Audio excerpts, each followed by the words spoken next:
નમસ્કાર દર્શક મિત્રો, સ્વાગત છે આપનું ગુજરાત ન્યૂઝ પોરબંદરમાં। હું છું આપની સાથે કાના કોડિયાતર। આજના સમાચારો જોઈએ તે પહેલા નજર કરી લઈએ આજના મુખ્ય સમાચારો પર। આ હેડલાઇન્સના પ્રાયોજક છે ઝેવર, સ્વર્ણ સ્પર્શ સંપૂર્ણતાનો।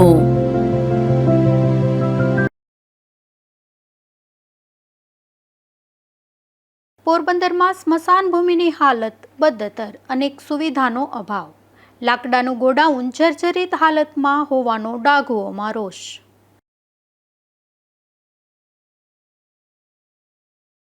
પોરબંદરમાં જ્યુબેલી પુલ નીચેનો મલબો દૂર કરવાની કામગીરી વિવાદમાં, તંત્ર દ્વારા થતી કામગીરીમાં બેદરકારી દાખવતી હોવાના આક્ષેપ।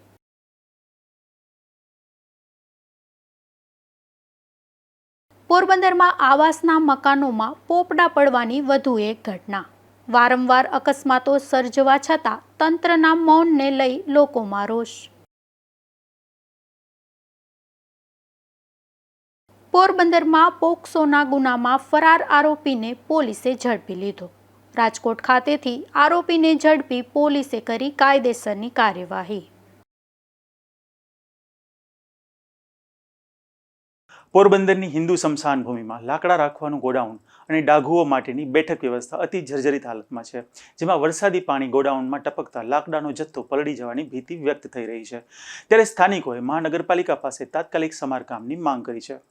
પોરબંદરની સ્મશાન ભૂમિ ખાતે અગ્નિ સંસ્કાર માટેના લાકડા રાખવાનું ગોડાઉન છેલ્લા ઘણા સમયથી બિસ્માર હાલતમાં છે। છતમાંથી પોપડા ખરી રહ્યા છે, લોખંડના સળિયા બહાર દેખાઈ રહ્યા છે અને દિવાલોમાં અનેક જગ્યાએ તિરાડો પડી ગઈ છે। ચોમાસામાં છતમાંથી વરસાદી પાણી ટપકતા લાકડાનો જથ્થો પલળી જવાની સ્થિતિ સર્જાઈ છે। ગોડાઉનની અંદર ભેજ પણ સતત જોવા મળી રહ્યો છે। સ્મશાન ભૂમિમાં ડાઘુઓ માટે બનાવવામાં આવેલી બેઠક વ્યવસ્થાની હાલત પણ દયનીય છે।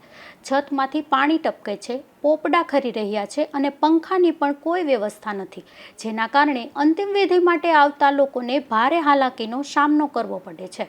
છતમાંથી પોપડા પડતા અકસ્માતનું જોખમ પણ ઊભું થયું છે।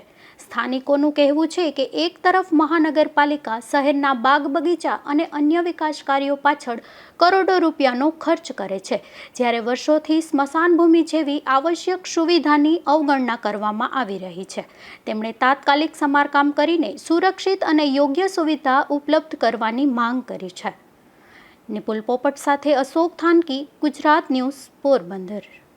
પોરબંદર મહાનગરપાલિકા દ્વારા લીમડા ચોક અને ફાયર બ્રિગેડ ફાટક નજીક ઊભા કરેલા નેટના મંડપના ભાડાને લઈને વિવાદ ઊભો થયો છે, ત્યારે આ મામલે મનપા કમિશનરે સ્પષ્ટતા કરી છે। પોરબંદર મહાનગરપાલિકામાં વિવિધ કામગીરીમાં ભ્રષ્ટાચારના આક્ષેપો વચ્ચે હવે નેટના મંડપના ભાડાનો મુદ્દો ચર્ચામાં આવ્યો છે।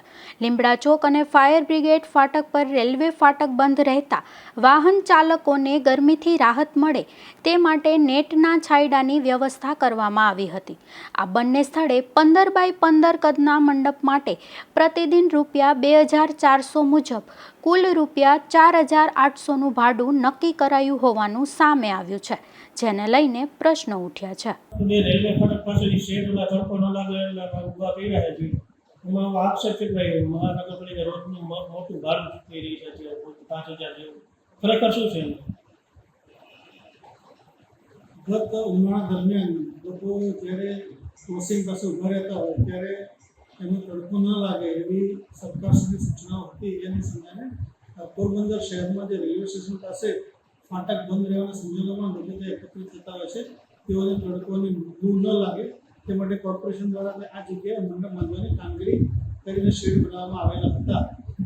આ જે શેડ બનાવેલા છે એમાં અત્યાર સુધીમાં કોઈ ચૂકવણું કરવામાં આવ્યું નથી અને જે ચૂકવણા કરવાની બાબત છે એમાં એની જે ખરેખર શેડ બાંધવાની મટીરિયલ સાથેની કિંમત થાય અથવા એનું જે ભાડું હોય એ બેમાંથી જે રકમ ઓછી હશે તેટલી જ રકમ ચૂકવવામાં આવશે। ભાડું તો જે છે એસઓઆરના ભાવો અથવા તો જે જ્યારે ટેન્ડર કર્યું હોય ત્યારના ભાવો પ્રમાણે હોય છે, પરંતુ મેં કહ્યું પ્રમાણે એની બાંધકામની કિંમત અથવા તો ભાડું બેમાંથી જે ઓછું થાય છે એ જ ચૂકવવામાં આવશે। આ મુદ્દે મનપા કમિશનરે સ્પષ્ટતા કરી છે કે આ કામગીરી વાર્ષિક દરના ટેન્ડર મુજબ કરવામાં આવી છે અને ભાડાની રકમ તથા મંડપની મૂળ કિંમતમાંથી જે ઓછી હશે તે મુજબ જ ચૂકવણી કરવામાં આવશે। નિપુલ પોપટ સાથે અશોક થાનકી, ગુજરાત ન્યૂઝ, પોરબંદર. પોરબંદરના જુબેલી નજીક નવા પુલ નીચે વર્ષો પહેલા પડેલો બાંધકામનો મલબો દૂર કરવાની કામગીરી શરૂ કરી છે. જોકે માર્ગ અને મકાન વિભાગ દ્વારા શરૂ થયેલી આ કામગીરીમાં સ્થાનિકોએ કામગીરી અધૂરી અને બેદરકારીપૂર્વક થઈ રહી હોવાના આક્ષેપો કર્યા છે. પોરબંદરના બોખીરા અને બરડા પંથકને જોડતા જ્યુબેલી નજીકના જૂના જર્જરિત પુલના સ્થાને વર્ષો પહેલા નવા પુલનું નિર્માણ કરવામાં આવ્યું હતું, પરંતુ નિર્માણ દરમિયાન થયેલું ખોદકામનું મલબો પુલની નીચેની ખાડીમાંથી દૂર કરવામાં આવ્યું નહોતું. પરિણામે ચોમાસામાં ઘેડનું પાણી પસાર થવામાં અવરોધ સર્જાતો હતો અને કડિયા પ્લોટ સહિત ખાડી કાંઠાના વિસ્તારોમાં પાણી ઘૂસી જવાની સ્થિતિ ઊભી થતી હતી. હવે માર્ગ અને મકાન વિભાગે મલબો દૂર કરવાની કામગીરી શરૂ કરી છે, પરંતુ સ્થાનિકોના જણાવ્યા મુજબ આ કામગીરી હજુ પણ અધૂરી છે અને અનેક સ્થળોએ મલબાના ઢગલા યથાવત છે. સ્થાનિકોએ વરસાદી સિઝન દરમિયાન કોઈ મુશ્કેલી ન સર્જાય તે માટે સંપૂર્ણ અને અસરકારક રીતે સફાઈ કામગીરી પૂર્ણ કરવાની માંગ કરી છે. નિપુલ પોપટ સાથે અશોક થાનકી, ગુજરાત ન્યૂઝ, પોરબંદર.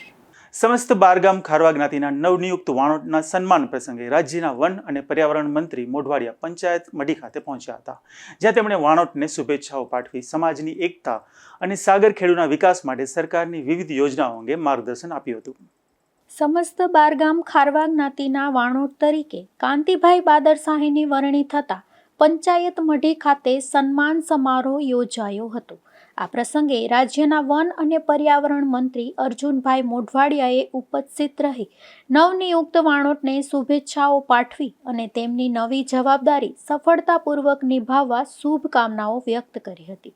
મંત્રીએ જ્ઞાતિના આગેવાનો અને મોટી સંખ્યામાં ઉપસ્થિત સમાજજનો સાથે સંવાદ સાધી સમાજની એકતા, સંગઠન અને પરસ્પર સહકારની ભાવનાને વધુ મજબૂત બનાવવા સૌએ સંયુક્ત પ્રયાસો કરવાની જરૂરિયાત પર ભાર મૂક્યો હતો.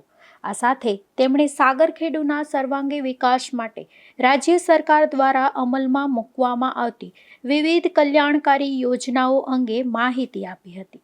શિક્ષણ, કૌશલ્ય વિકાસ અને સરકારી યોજનાઓનો મહત્તમ લાભ લઈ યુવાનો માટે સ્થાનિક સ્તરે રોજગારી અને નવા વ્યવસાયોની તકો ઊભી કરવાની જરૂરિયાત પર પણ તેમણે ભાર મૂક્યો હતો. મંત્રીએ જણાવ્યું કે પોરબંદરમાં દરિયાઈ સંપત્તિ, માછીમારી, વેપાર અને પ્રવાસન ક્ષેત્રે વિકાસની અપાર સંભાવનાઓ રહેલી છે. સરકાર અને સમાજના સંયુક્ત પ્રયાસોથી સ્થાનિક રોજગારીનું સર્જન થશે અને યુવાનોને પોતાના વતનમાં જ ઉજ્જવળ ભવિષ્ય મળશે. આ પ્રસંગે અનેક આગેવાનો અને મોટી સંખ્યામાં જ્ઞાતિજન ઉપસ્થિત રહ્યા હતા. નિપુલ પોપટ સાથે અશોક થાનકી, ગુજરાત ન્યૂઝ, પોરબંદર. પોરબંદરના બોખીરા વિસ્તારમાં આવેલા આવાસના મકાનો અતિ જર્જરિત હાલતમાં બની ગયા છે, જેમાં ગઈકાલે વધુ એક પોપડા પડવાની ઘટના બની હતી, જેને લઈને અહીંના રહીશોમાં રોષ જોવા મળ્યો હતો. પોરબંદર શહેરમાં મિશન સિટી યોજના હેઠળ ગરીબો માટેની આવાસ યોજનાનું નિર્માણ બોખીરા વિસ્તારમાં કરવામાં આવ્યું છે. આવાસ નિર્માણની શરૂઆતથી જ તેની ગુણવત્તા પર સવાલો ઉઠ્યા હતા અને આ મામલે કોંગ્રેસ દ્વારા ગંભીર આક્ષેપ પણ કરાયા હતા. 2448 ફ્લેટમાં ગરીબ અને જરૂરિયાતમંદ પરિવારો વસવાટ કરી રહ્યા છે. તેનું બાંધકામ ખૂબ જ નબળું થયું હોવાના કારણે અનેક વખત છતના પોપડા ખરવાના બનાવ બન્યા છે. ત્યારે આજે સવારે આવાસ યોજનામાં 48 નંબરના બ્લોકમાં ફ્લેટની લોબીની છતના પોપડા ખરતા નાસભાગ મચી હતી. સદભાગ્યે કોઈને ઈજા કે જાનહાનિ થઈ ન હતી. મોટા ભાગના ફ્લેટ જર્જરિત હોવાથી લોકો જીવના જોખમે વસવાટ કરી રહ્યા છે. દિવાલોમાં અને છતમાં ઠેર ઠેર તિરાડો જોવા મળે છે. અનેક સ્થળોએ પાઇપલાઇન અને પાણીના ટાંકા પણ લીકેજ છે, જેના લીધે થોડા દિવસ પૂર્વે જ એક પંખો સળગ્યો હતો. હાલ અહીં બિલ્ડિંગ નંબર 48માં પોપડા પડવાની ઘટના બની છે, જેને લઈને ભયનો માહોલ ફેલાયો હતો. ત્યારે વધુ એક વખત સ્થાનિકોએ તંત્ર સામે રોષ ઠાલવ્યો છે. અમારે 48 નંબર 11:30 વાગે અમારે છત કરી અમારું ઘર આખું તૂટી ગયું, બધા આખાય નીકળી પડ્યા. આમાં અમારે બિલ્ડિંગે પહેલાં રદ કરવામાં આવી છે 4, પણ અત્યારે કોઈ જવાબ દેતા નથી. ત્યારે અમે મરી જાઉં ત્યારે આવશે બધા. ને અમારે સીડીની એલ્ડિંગ નથી તો એમાં એમને પડવા ઠીક લાગે. કે સીડીના પૂરા પડે એમ છે નીચે? સીડીના પોપડા પડે છે, બધું પડે છે, પણ કોઈ જવાબ આપતું નથી અમને. સવારે 11:30 અમે ચાલતા હોય 40માં તો અમારી માથે પડત, આ તો બચી ગયા, અમે જરાક ઉપર આંકી ગયા. અને કોઈને હાથ પગે ભાંગે? આ તો કોઈ હાથ પગ ભાંગ્યા નથી, નકર આટલો માથે પોપડો આવે તો માણસ ક્યાં જાય? માણસ મરી જાય પછી નગરપાલિકા આવે આમ એમ કહે છે કે અમે સમી કરાવી દેવું, આ કરાવી દેવું, પણ કોઈ આવતું જ નથી અમારા અહીંયા. ત્યારે પાણીની તકલીફ છે અમને અત્યારે. આપે તો ઓછું પાણી દે અહીંયા ટાંકા છલકાવે ને ઉપર પાણી ભરાય ને ઉપર અમારે ચોમાસાનું પાણી પણ નહીં ભરાય. એની હિસાબે આ કપડા કાંઈક કરી ગયા છે.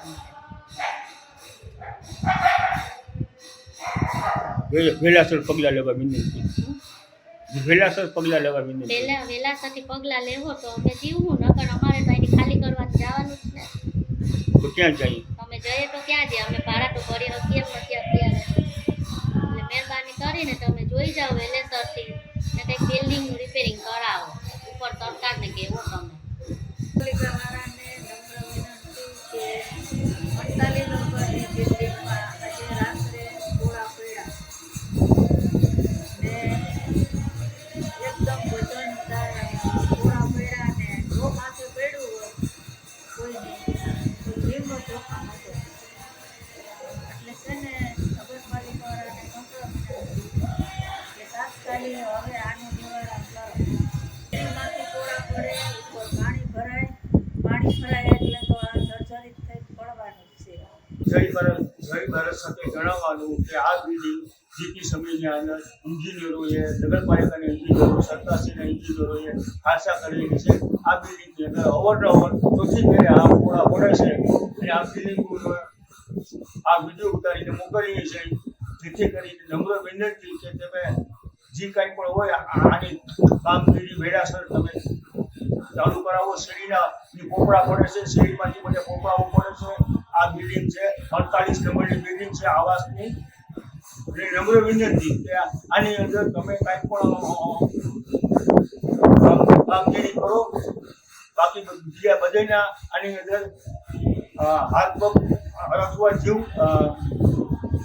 હાથ પગ અને ફૂટવાનો ભય છે અને કોઈ માથે પડે તો માણસ મરી પણ જાય. એ પણ આની અંદર બધું ભેગું છે. એટલે જેથી કરીને નમ્ર વિનંતી કે તમે આની અંદર કાંઈક પણ કામગીરી કરો અને આ બધાને એકઠું કરો. ઉપર પાણી ભરાવાના કારણે આ બધા ગોળા પડે છે. અહીં વારંવાર અકસ્માત સર્જવા છતાં મહાનગરપાલિકા તંત્ર દ્વારા કોઈ કાર્યવાહી થતી નથી. આથી સ્થાનિકોએ એવો સવાલ કર્યો છે કે કોઈનું મોત થશે કે મોટો અકસ્માત થશે ત્યારબાદ જ મહાનગરપાલિકાની ઊંઘ ઉડશે કે કેમ? મનપા તંત્રએ આળસ તજી વહેલી તકે સર્વે હાથ ધરી સમારકામ કરવું જોઈએ તેવી માંગ ઉઠી છે. નિપુલ પોપટ સાથે અશોક થાનકી, ગુજરાત ન્યૂઝ, પોરબંદર. પોરબંદરના દરિયા મહેલને ફરી જીવંત કરવાની કામગીરી ધમધમી રહી છે. પ્રાચીન પદ્ધતિથી આ કામગીરી ચાલી રહી છે, ત્યારે આજના આધુનિક યુગમાં આ પ્રાચીન કળાનું ફરી જાગૃત થવું એક મહત્વપૂર્ણ ઘટના છે. પ્રકૃતિમાંથી મળતા રંગો દ્વારા ચિત્રકળા કરવાની પરંપરા હજારો વર્ષ જૂની છે.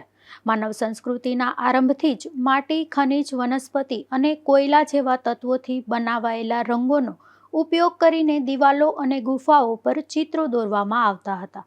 આ કળા માત્ર દ્રશ્ય સૌંદર્ય પૂરતી મર્યાદિત નહોતી, પરંતુ તે માનવતાના જીવન, ભાવનાઓ અને આધ્યાત્મિકતાનું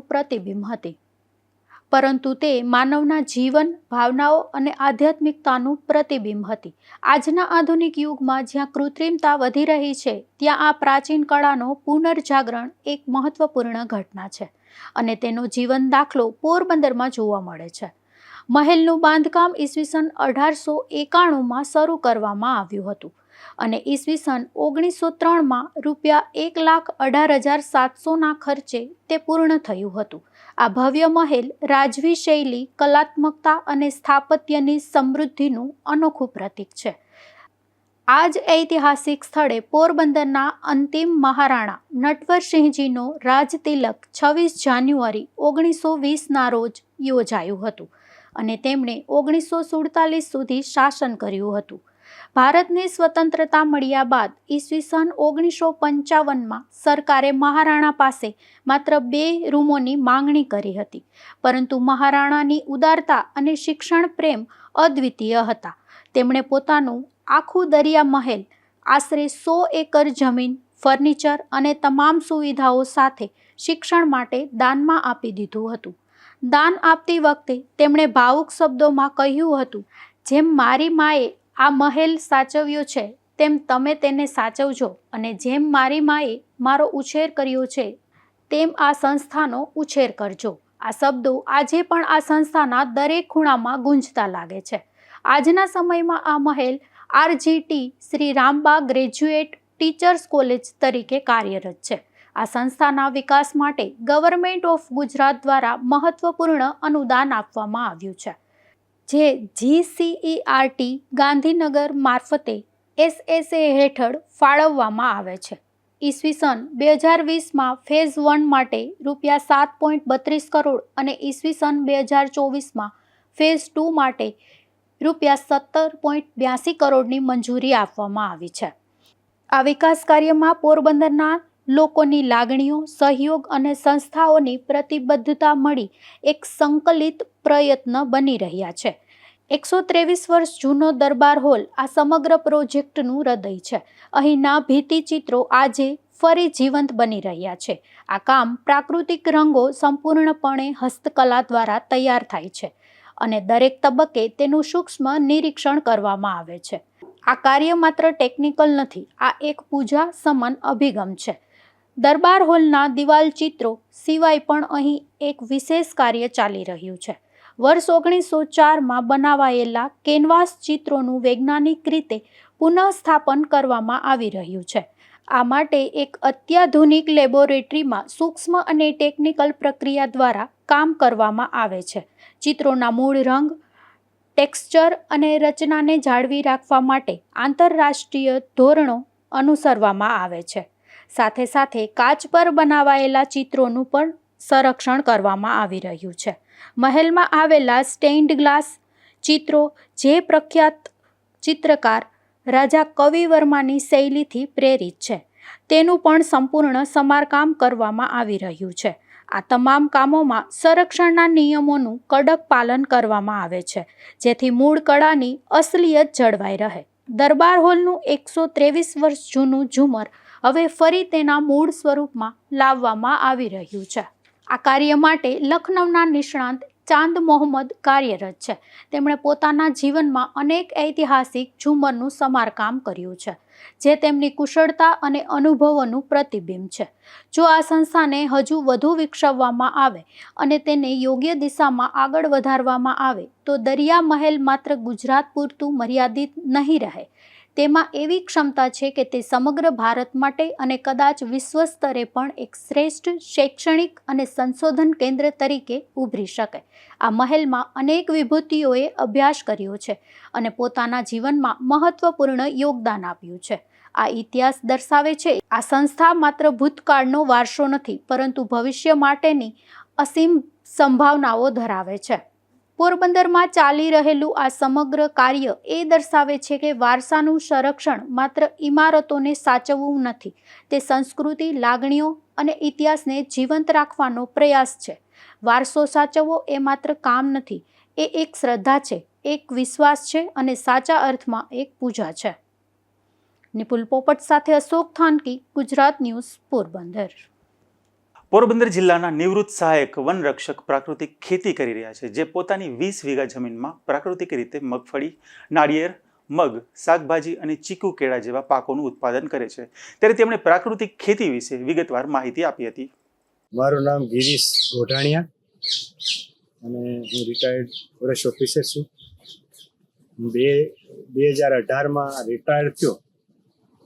એ પહેલાં મેં પ્રાકૃતિક ખેતી અને ગાયો રાખવાની તૈયારી કરી અને 2017માં મેં ગાયો 2 રાખી અને પ્રાકૃતિક ખેતી જે ભાગીદાર હતો કે હું આ દવાઓ ન છાંટવી તો હું ભાગ નહીં રાખું, એટલે મેં જાતે ખેતી ચાલુ કરી મજૂરોથી પ્રાકૃતિક ખેતી, અને ત્યારથી અત્યાર સુધી હું પ્રાકૃતિક ખેતી કરું છું.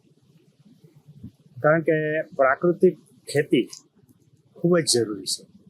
જે પેસ્ટિસાઇડ્સ ને વિડીસાઇડ્સ ને એટલી બધી દવાઓ જમીનમાં ખેતરોમાં છટાય છે, એને કારણે માણસ જાતને અને તમામ જીવોને, માછલીઓથી માંડીને પક્ષીઓથી માંડીને, અમે જે વન વિભાગમાં અમે જ્યારે જુદા જુદા ક્ષેત્રોમાં કામ કરેલું છે, એમાં બર્ડ સેન્ચ્યુરીમાં પણ મેં કામ કર્યું છે, ગીરમાં પણ, વાઇલ્ડ લાઈફમાં પણ કામ કર્યું છે. આજુબાજુના જે યુરિયાથી ઘણા બધા સિંહો અને અન્ય વન્ય પ્રાણીઓ પણ મૃત્યુ પામતા જોયા છે અમે.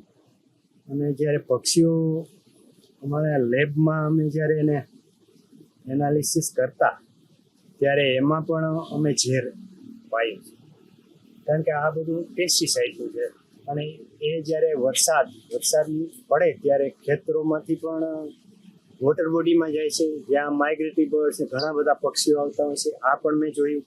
અને એને કારણે ખાસ કરીને મારા ડૉક્ટર મિત્રો હતા કે જે નાના બાળકો અને સ્ત્રીઓ જેને કંઈ વ્યસન એવું ના હોય, તમાકુ કે એવું કાંઈ વ્યસન હોય, એ પણ લોકો એટલું બધું કેન્સરના દર્દીઓ આવે છે. અને એનું કહેવાનું એવું હતું કે આનું કારણ પેસ્ટિસાઇડ છે.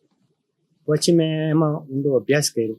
ઘણા બધા એવા પંજાબના અને અજાબ ગામ છે આપણું, એના, અને એમાં મેં સ્ટડી કરી અને મેં નક્કી કર્યું કે મારે પોતાને આ ખેતી કરવી અને બીજા લોકોમાં પણ આ જાગૃતિ ફેલાવવી. એને કારણે અમે આ પ્રાકૃતિક ખેતી ચાલુ કરી.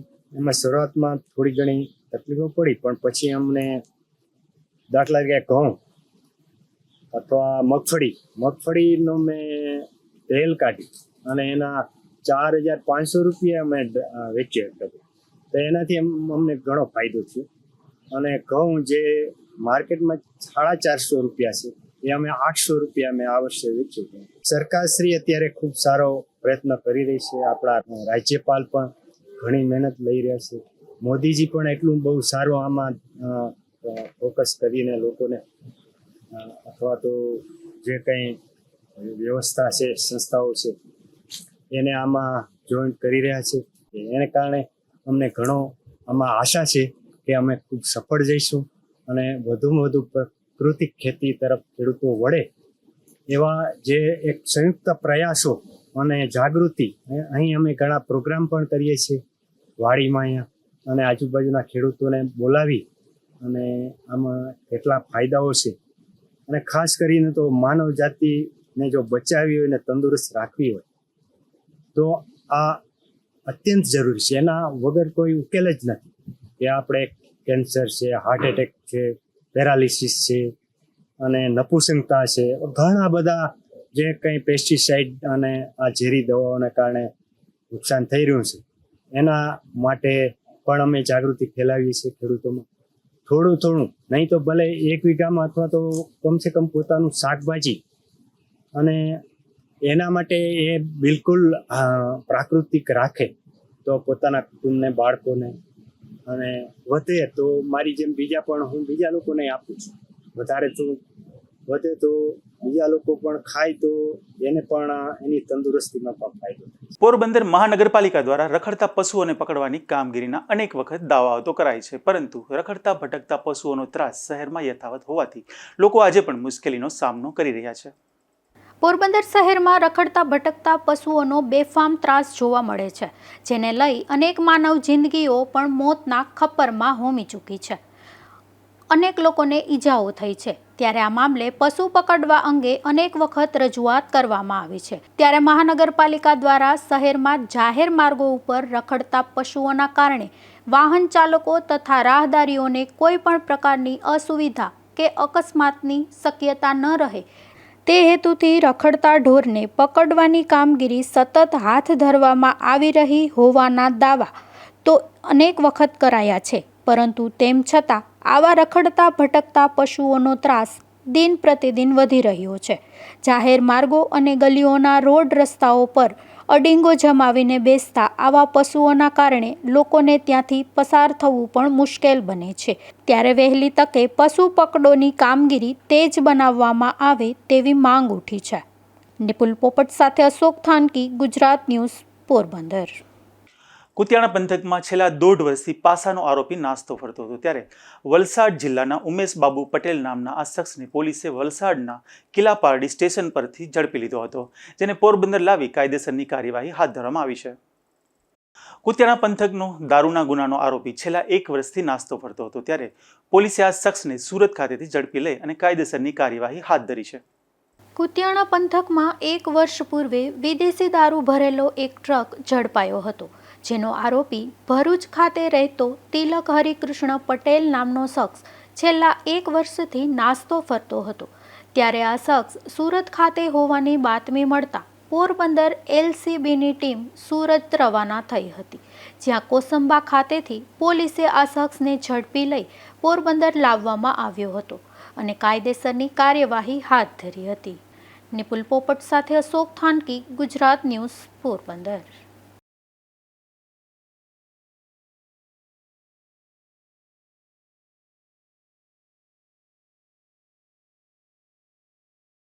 પોરબંદરના કમલાબાગ પોલીસ મથકમાં નોંધાયેલા પોસ્કો એક્ટના ગુનામાં ફરાર આરોપીને પોલીસે રાજકોટ જિલ્લામાંથી ઝડપી પાડ્યો છે, જેમાં ટેકનિકલ સર્વેલન્સ અને હ્યુમન રિસોર્સિસના આધારે પોલીસે આરોપીને દબોચી કાયદેસરની કાર્યવાહી હાથ ધરી છે. પોરબંદરના કમલાબાગ પોલીસ મથકમાં સગીરા સાથે દુષ્કર્મના આરોપસર પોક્સો એક્ટ હેઠળ ગુનો નોંધાયા બાદ મુખ્ય આરોપી કૃણાલ પ્રફુલગીરી રામદત્તી ફરાર હતો. આરોપી પોરબંદરના બોખીરા વિસ્તારના દાંડિયારાસ ચોક બસ સ્ટેન્ડ પાછળનો રહેવાસી હોવાનું પોલીસ તપાસમાં સામે આવ્યું હતું. દરમિયાન કમલાબાગ પોલીસની સર્વેલન્સ ટીમને ટેકનિકલ સર્વેલન્સ અને હ્યુમન સોર્સિસના આધારે બાતમી મળી હતી કે આરોપી હાલ રાજકોટ જિલ્લાના વસુંધરા ગામમાં છુપાયો છે. માહિતીના આધારે પોલીસની ટીમ તાત્કાલિક ત્યાં પહોંચી હતી અને ઘેરાબંધી કરીને આરોપીને ઝડપી પાડ્યો હતો. પકડાયેલા આરોપીને પોરબંદર લાવી કાયદેસરની કાર્યવાહી હાથ ધરવામાં આવી છે અને સમગ્ર મામલે વધુ પૂછપરછ ચાલી રહી છે. નિપુલ પોપટ સાથે અશોક થાનકી, ગુજરાત ન્યૂઝ, પોરબંદર. બરડા પંથકના પાલખડા ગામે જાહેર રોડ પરથી દેશી દારૂનો જથ્થો ઝડપાયો છે, જેમાં પોલીસે આ દારૂનો જથ્થો 52 આજા સામડા નામના શખ્સનો હોવાનું જાણવા મળ્યું હતું. ત્યારે પોલીસે ગુનો નોંધી આ શખ્સની શોધખોળ હાથ ધરી છે. રાણાઓ પંથકમાં રાણા કંડોરાણા ગામે એક રહેણાંક મકાનમાંથી દેશી દારૂ ઝડપાયો છે, જેમાં પોલીસે વાડોદરા રોડ નજીક રહેતા અનિલ કારા રાઠોડ નામના આ શખ્સના મકાનમાં દરોડો પાડી દેશી દારૂનો જથ્થો ઝડપી લીધો હતો અને કાર્યવાહી હાથ ધરી હતી. પોરબંદરના કોરીખડા ગામે રહેતા એક યુવાને ગળાફાંસો ખાઈ અને આપઘાત કરી લીધો છે, જેમાં ગૌતમ માલદેવ સાદિયા નામના આ યુવાને કોઈ કારણોસર પોતાના ઘરે ગળાફાંસો ખાઈ લીધો હતો અને આ ઘટના બાદ તેમનું મોત નીપજ્યું છે. ત્યારે આ મામલે પોલીસે વધુ તપાસ હાથ ધરી છે. પોરબંદરના જૂના જાકાત નાકા પાસેથી એક શખ્સ દેશી દારૂ સાથે ઝડપાયો છે, જેમાં પોલીસે નગીનદાસ મોદી પ્લોટ વિસ્તારમાં રહેતા દિલીપ બચુ ચૌહાણ નામના આ શખ્સને જાહેરમાં દેશી દારૂ સાથે ઝડપી લીધો હતો અને કાર્યવાહી હાથ ધરી છે. જતા જતા ફરી નજર કરી લઈએ આજના મુખ્ય સમાચારો પર. આ હેડલાઇન્સના પ્રાયોજક છે ઝેવર, સુવર્ણ સ્પર્શ સંપૂર્ણતાનો.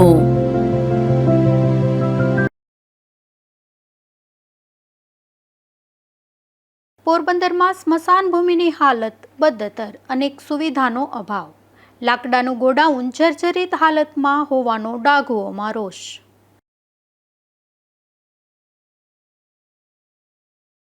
પોરબંદરમાં જ્યુબેલી પુલ નીચેનો મલબો દૂર કરવાની કામગીરી વિવાદમાં. તંત્ર દ્વારા થતી કામગીરીમાં બેદરકારી દાખવતી હોવાના આક્ષેપ.